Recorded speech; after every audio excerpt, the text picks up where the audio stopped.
Te damos la bienvenida a un nuevo audio de la hora silenciosa de Palabra de Vida, donde líderes alrededor del mundo compartirán con nosotros. El día de hoy escuchamos a... Hola a todos, Dios les bendiga. Te habla Wilson Santos desde República Dominicana, aquí desde el Caribe. Tengo toda mi vida asistiendo a las iglesias Hermanos Libres. Aquí en mi país son conocidas como templos bíblicos. En la actualidad asisto a Templo Bíblico Adonai, donde colaboro con los pastores en la programación de la iglesia, coordino las actividades de juveniles, uso el púlpito con regularidad y trabajo con las parejas jóvenes también. Ahora vamos a leer esta porción interesantísima en Colosenses capítulo 1, desde el versículo 9 al 14, dice así: por lo cual también nosotros, desde el día que lo oímos, no cesamos de orar por vosotros y de pedir que seáis llenos del conocimiento de su voluntad en toda sabiduría e inteligencia espiritual, para que andéis como es digno del Señor, agradándole en todo, llevando fruto en toda buena obra y creciendo en el conocimiento de Dios, fortalecidos con todo poder, conforme a la potencia de su gloria, para toda paciencia y longanimidad. Versículo 12. Con gozo, dando gracias al Padre que nos hizo aptos para participar de la herencia de los santos en luz, el cual nos ha librado de la potestad de las tinieblas y trasladado al reino de su amado Hijo, en quien tenemos redención por su sangre, el perdón de pecados. Pablo escribe esta carta desde la cárcel entre los años 60 y 62. Según el contexto de la carta, Epafras le cuenta a Pablo y evidentemente dice a Timoteo y a otros quizá colaboradores, ya que dice que ellos habiendo oído, pues entonces oraban, dice el versículo 9. Entonces Pablo se entera y él ora por un propósito que lo habla detalladamente en el versículo 10.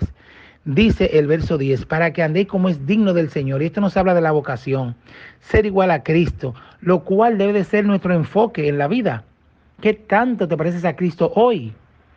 A veces nuestra conducta es moderada por nuestra carrera o por lo que estudiamos, nuestras habilidades, y no por nuestra vocación. Eso es lo que debe definir nuestra conducta cotidiana, que nuestra vocación es que somos hijos de Dios. En segundo lugar dice, agradándole en todo. Y este es el objetivo, agradar a Dios. Y aquí me surge una pregunta: ¿con cuál pecado oculto estás batallando? Muchas veces se nos pasa la vida cristiana y hay áreas de nuestra vida en la cual no estamos agradando a Dios, a veces en el área financiera, a veces en el área matrimonial, con los hijos, en el trabajo y en cuanto a los horarios. Y debemos hacer un inventario en todas las áreas de nuestra vida, ya que o agradamos a Dios o a los hombres, o agradamos a Dios o a la carne, o agradamos a Dios o a Satanás. También dice llevando fruto en toda buena obra. Y esto es muy interesante porque nos hace un llamado para poder acumular tesoros en los cielos, corona para poner a los pies de Cristo. ¿Cómo vas tú con esto? ¿En qué estás sirviendo en la iglesia? ¿O solamente eres un consumidor de bienes y servicios en la iglesia? Vas cada domingo y te sientas a recibir. Tu vida de servicio habla mucho de tu madurez espiritual, de tu concepto en cuanto a Dios. Habla mucho de qué tan agradecido estás a Dios. Habla mucho de tu realidad, habla mucho de tus prioridades. También dice creciendo en el conocimiento de Dios. Y esto quiere decir tener experiencias espirituales con Dios, estudiar la palabra, tener el tiempo devocional, tiempo de oración. ¿Qué tanto conoces a Dios? ¿Has leído la Biblia completa? Y en las situaciones cotidianas que interactúas, le cuentas tus cosas a Dios, convives con Él, mantienes esa dinámica cotidiana. Estas son unas preguntas que podemos hacer en cuanto a este propósito por el cual el apóstol y sus colaboradores, están orando. Entonces, dice el versículo 9, nos va a hablar, y los demás versículos, no solamente del propósito, sino cómo logramos cumplir este propósito. Y Pablo aquí plantea 3 elementos fundamentales y vitales para que podamos cumplir estos propósitos en nuestra vida. Estos 3 elementos debemos de mantenerlos frescos en nuestra mente, no importa el tiempo que tengamos en la fe, no importa cuántos ministerios hayamos hecho, no importa qué tanto conocimiento tengamos. Tenemos que tener estos 3 elementos, que el primero es profundizar, el segundo es persistir y el tercero tiene que ver con nuestra posición cristiana. Dice el versículo 9, que nos habla acerca de profundizar. Seáis llenos del conocimiento de su voluntad.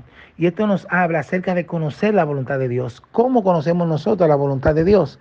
evidentemente a través de las circunstancias que Dios nos va mostrando en la vida, guiándonos a través de su Espíritu Santo, a través de nuestra relación, nuestro tiempo de comunión con Él, a través de líderes espirituales que nos van aconsejando en la vida cristiana, pero sobre todo a través de su palabra. Por eso tenemos que profundizar en la palabra de Dios. Pero dice en toda sabiduría. Y esto no es solamente llenarnos de conocimiento, sino poner en práctica el conocimiento, poner en práctica lo que ya conocemos de Dios.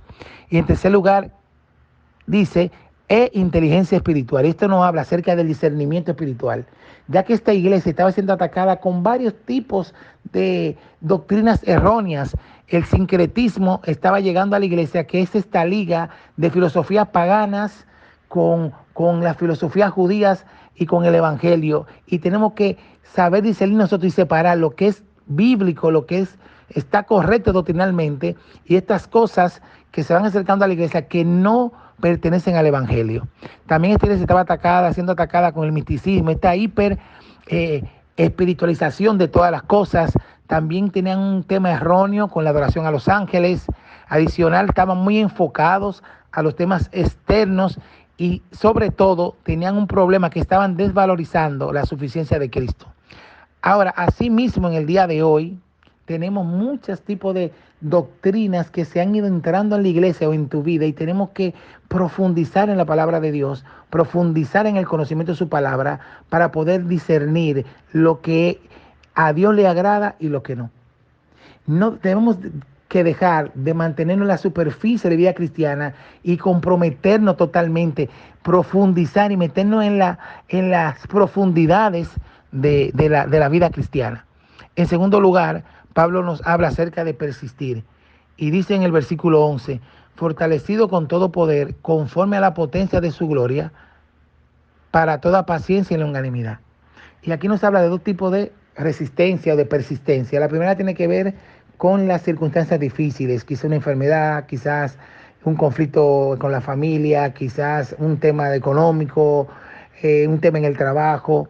Esto nos habla de la resistencia frente a las circunstancias difíciles, y la longanimidad nos habla acerca de la largura de ánimo. Tiene que ver con la resistencia, es decir, con tener aguante, con soportar a las personas. No tener la mecha corta, no tener el dedo en el gatillo, sino poder tratar a las personas con amor, así como Cristo nos trata a nosotros. Y dice acá que esta resistencia, dice el versículo 12, que tiene que ser con gozo. No es en el gozo por el sufrimiento en sí, sino por lo que esto va a producir en nosotros, que nos va a ayudar a ser más parecido a Cristo. Este gozo que dice en Hebreos capítulo 12, que Cristo menospreció lo oprobio por ese gozo que estaba puesto delante de él, que éramos nosotros, la salvación de nuestras almas. Y así mismo dice la carta que escribe Santiago a la diáspora, que tenemos que tener gozo sabiendo, conociendo que Dios es sabio, conociendo que Él tiene un propósito a través de las distintas pruebas que vienen a nuestra vida. Entonces, no solamente debemos de profundizar y sumergirnos en las profundidades de la vida cristiana, no solamente tenemos que persistir, sino que el apóstol dice en el versículo 12 y en el 14, nos habla acerca de nuestra posición en Cristo, que tenemos que tener este elemento siempre en mente para agradar a Dios, para poder crecer, seguir creciendo en la vida cristiana. Ya que dice el versículo 12, dando gracias al Padre que nos hizo aptos, y me encanta esa palabra, porque nos preparó en la obra que hizo Cristo, nos hizo partícipe, nos hizo heredero con los santos en luz. Ahora tenemos una herencia. También dice el versículo 13 que Él nos ha trasladado del reino de las tinieblas al reino de su amado Hijo. Ya no tenemos condenación, porque dice que nos libró de la potestad de las tinieblas. Ya Él clavó el acta de los decretos en la cruz y no tenemos ninguna condenación. Y entonces ahora somos hijos de Dios. Dice Juan capítulo 1 versículo 12, que a los que le recibieron, que son los que creen en su nombre, a esto le dio potestad de ser hechos hijos de Dios. Y esto es algo por lo cual tenemos que gozarnos y tiene que impactar todo lo que es nuestra vida cotidiana. Y en último lugar dice el verso 14, en quien tenemos redención por su sangre, el perdón de pecados. Cristo murió por todos nuestros pecados, le costó la salvación de nuestras almas, le costó dar su sangre, dar su vida en la cruz, por lo cual debemos de ser agradecidos.